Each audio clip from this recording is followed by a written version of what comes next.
Pengamat ekonomi menilai pernyataan Presiden RI Prabowo Subianto terkait komitmen suntik mati pembangkit listrik tenaga uap sangat ambisius. Sebelumnya, pada konferensi tingkat tinggi G20 Brasil, Prabowo optimis Indonesia akan mencapai target net zero emission sebelum 2050. Lebih cepat 10 tahun dari target pemerintahan sebelumnya pada 2060. Prabowo mengaku pensiun dini PLTU tenaga batubara bisa terrealisasi dalam 15 tahun ke depan, sebab RI memiliki cadangan geotermal atau panas bumi yang melimpah.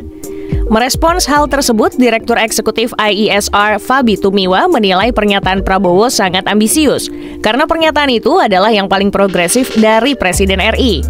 Dalam kajian IESR, pensiun dini PLTU sejatinya layak secara teknis dan finansial.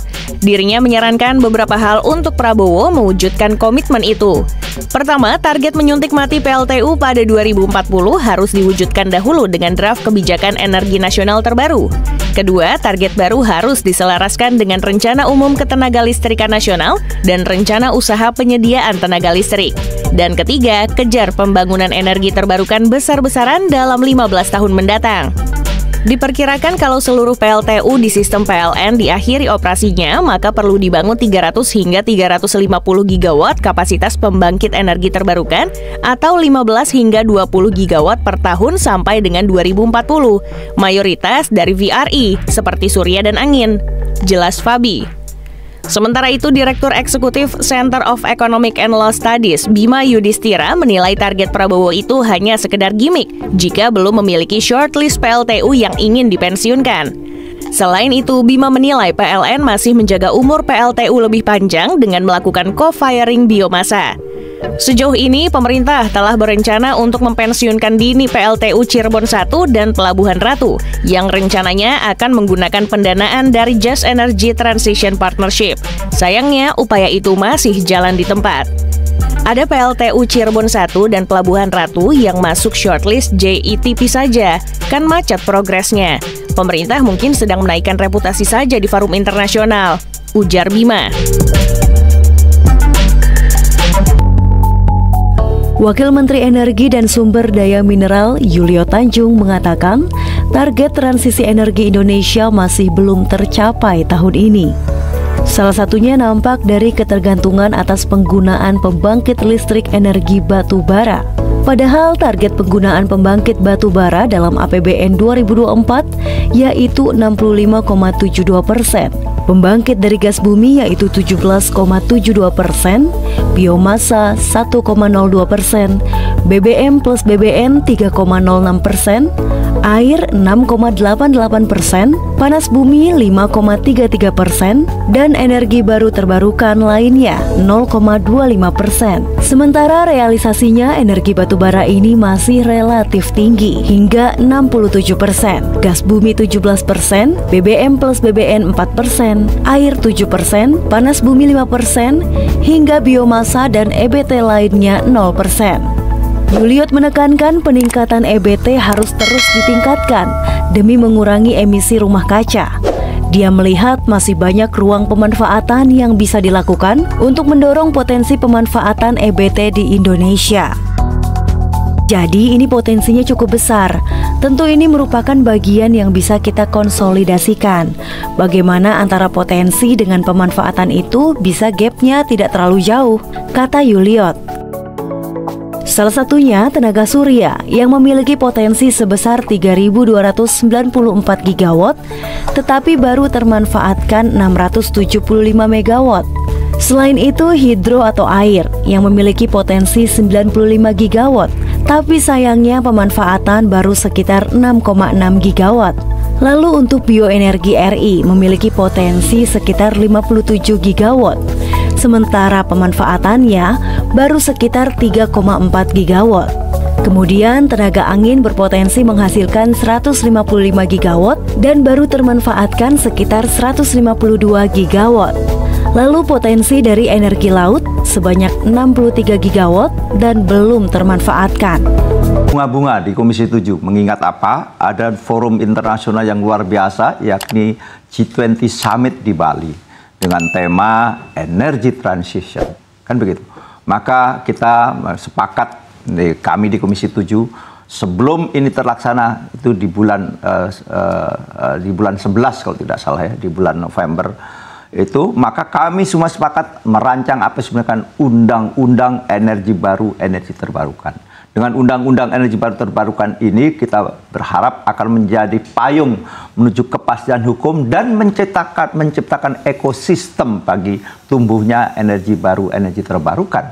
Tapi apa yang terjadi? Luar biasa tantangannya dan akhirnya tidak jadi juga undang-undang itu. Saya sebagai Ketua Komisi 7 waktu itu merasa betul bahwa betapa tidak mudah untuk padahal itu sangat penting adanya undang-undang energi baru terbarukan. Isu yang waktu itu lantas mengemuka adalah seolah-olah kalau ada sebuah kebijakan, sebagai contoh apa disebut dengan power wheeling, maka terjadi liberalisme, liberalisasi dan sebagainya. Padahal namanya power wheeling itu tidak lebih sebagaimana konsep sewa jaringan. Karena apa? Dari studi kami dimanapun dunia ini, kalau tetap dimonopoli baik dari hulu, tengah, dan hilirnya oleh satu korporasi itu tidak maju. Maka kita waktu itu sepakat agar negara dalam hal ini katakanlah yang diwakili oleh BUMN kelistrikan PLN adalah menyiapkan infrastruktur dasar dari listrik, yakni apa? Transmisi.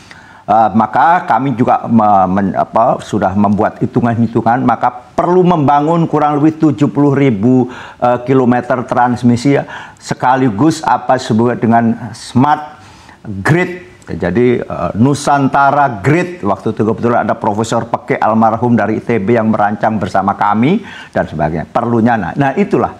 Di sisi lain adalah tidak mungkin investasi energi baru, energi terbarukan kalau tidak ada insentif. Kenapa? Karena berhadapan dengan energi fosil seperti tadi PLN, listrik yang dengan batu bara, yang itu disubsidi di hulunya. Dengan apa? Kebijakan DMO, Domestic Market Obligation. Jadi kurang lebih 25% dari produksi batu bara Indonesia itu dikhususkan untuk kepentingan dalam negeri, dalam hal ini adalah untuk kelistrikan dengan harga yang dipatok dengan kebijakan DPO sekaligus Domestic Price Obligation. Jadi memang listrik yang dari PLTU batu bara itu disubsidi. Bagaimana masuk energi baru terbarukan kalau tidak mendapatkan insentif? Dipastikan secara harga lantas tidak bisa jumbo. Pasti dikatakan terus-menerus mahal. Itulah maka tidak berkembang. Maka target bauran di Dewan Energi Nasional, Kebijakan Energi Nasional kita di tahun 2025 sejumlah 23% dipastikan tidak tercapai. Hari ini baru dikelistrikan 14%, secara nasional energi kita baru 13,4%. Nah inilah problemnya. Maka kalau kita mau masuk energi baru terbarukan, hambatan yang harus kita tembus salah satunya adalah tentang regulasi. Regulasi dari regulasi adalah namanya undang-undang, yakni undang-undang energi baru, energi terbarukan harus diputuskan. Pak Hasim dalam statementnya di Baku di Azerbaijan bahwa lantas dengan 75 giga bahkan ada nuklir tadi kurang lebih 5 giga, siapa yang akan membuang? Oh itu investor, IPP. Sebagaimana hari ini IPP juga sekian IPP untuk batu bara di mana ada dengan take or pay istilahnya PLN membeli. Nah, bagaimana kalau tetap IPP take or pay-nya nanti oleh PLN dibandingkan dengan harga PLN batu bara hari ini? Nah, itu kan yang jadi problem.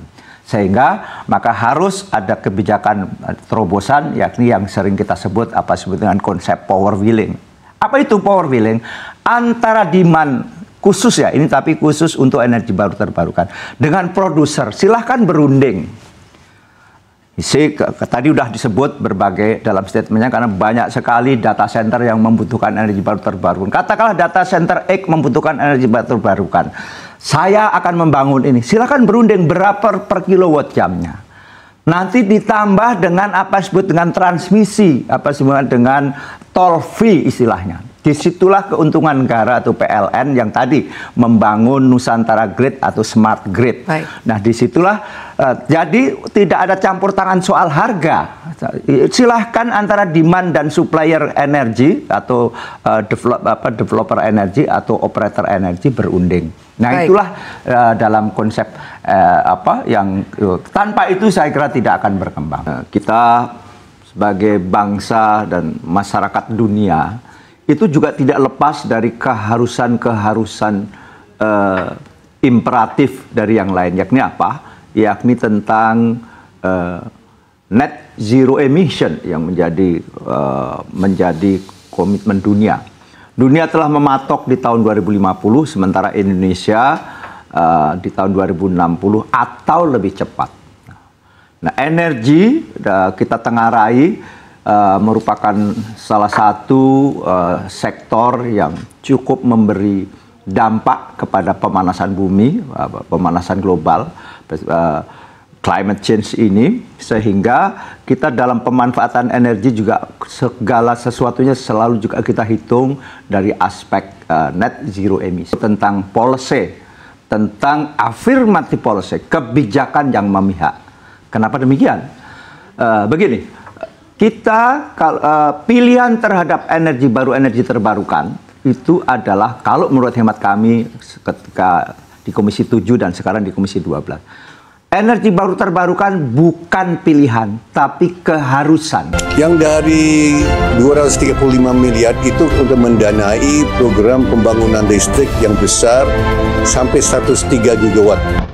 Dan 103 gigawatt itu termasuk 75 gigawatt itu dari energi baru dan terbarukan, ya. Di samping itu ada 5 gigawatt lebih itu nuklir, ya. Dan sisa selebihnya itu nanti dari tenaga gas. Nah, sumber dananya dari mana? Sumber dananya dari investor swasta.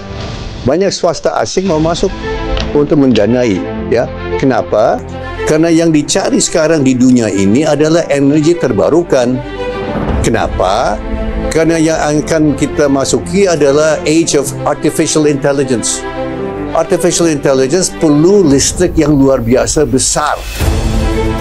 Kalau nggak salah 10-100 kali lebih banyak daya listrik, ya. Nah, Indonesia kita dapat anugerah dari Tuhan, yaitu apa? Tenaga air yang luar biasa. Kita ada tenaga listrik yang biasa dari surya, tenaga surya.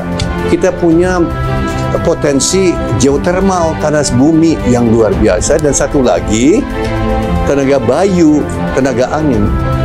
Saya dapat laporan dari PLN setelah ada kajian-kajian, Indonesia bisa jadi superpower tenaga bayu ternyata. Ya, Pulau Jawa, Pulau Bali bisa, di situ ada potensi tenaga angin atau bayu, onshore 15-16 gigawatt, offshore 35 gigawatt. Ya, ini Pulau Jawa dan Bali sendiri. Belum termasuk Sulawesi, belum termasuk lain-lainnya. So Indonesia ini suatu bisa jadi penghasil energi terbarukan yang besar sekali. Ya. So ini menjadi sumber dari optimisme saya. Ya. So nanti kita bisa mendorong industri artificial intelligence di Indonesia, ya, bukan di luar negeri, di Indonesia, karena kita punya sumber tenaga clean energy yang banyak negara tidak punya. Ya, ini dalam kajian dari pemerintah saya tahu lagi sedang dikaji oleh SDM, ekspor listrik ke Singapura dan lain-lain. Ya. Nah, ini ada masalah sedikit, ya, pertimbangan dari pemerintah. Ini AI. Kita sudah tahu bahwa di Singapura banyak data center yang diperlukan untuk mendukung Microsoft, Amazon, kehadiran dari lain-lainnya. Itu mereka perlu data centers. Nah, pemerintah Indonesia sedang mengkaji kalau data centers ya hendaknya dibangun di Indonesia. Indonesia bangun data centers misalnya Pulau Batam atau Pulau Bintan atau dari Karimun atau mana. Ya. Ini yang bisa kita nanti melayani Singapura di data center, high value added, kita yang layani Singapura. Kan begitu. Saya kira kita harus kaji nanti, ya. Nah, di lain pihak, di pihak Singapura bilang, loh, sebetulnya di luar itu pemerintah Singapura dan industri Singapura juga perlu. Ya, industri lain yang bukan AI atau apa yang perlu data center itu yang perlu juga. Karena kenapa? Di Singapura ada kilang-kilang yang dimiliki oleh Exxon, dimiliki oleh Shell, itu jadikan emiten, ya, emiten dari pollution. Nah, itu yang harus kita layani. Nah, kita lihat Bu, nanti ketersediaan energi terbarukan ini salah satu tujuan atau menarik investasi dari luar negeri untuk industri-industri yang baru. Ya, misalnya ada beberapa perusahaan asing mau bikin industri, mereka mencari tempat untuk mendukung clean skid steel, green steel atau besi baja hijau. Nah, mereka perlu karena ya di tempat mereka sendiri sudah kekurangan untuk. Nah, Indonesia bisa menyediakan green energy untuk menarik dan mendukung green steel misalnya. Terus apa lagi? Setahu saya ada beberapa investor asing mau bikin aluminium di Indonesia. Aluminium dan alumina sebagai sumbernya, ya. Alumina dari mana? Boksit. Nah, kenapa ini penting? Karena Indonesia sekarang mengimpor 1,1 juta ton aluminium tiap tahun. Tapi boksitnya dari Indonesia. Indonesia ekspor boksit yang dibikin di negara lain diekspor. Ini kan konyol menurut saya, ya. Dan Pak Prabowo yang anggap itu sebetulnya ya sangat konyol.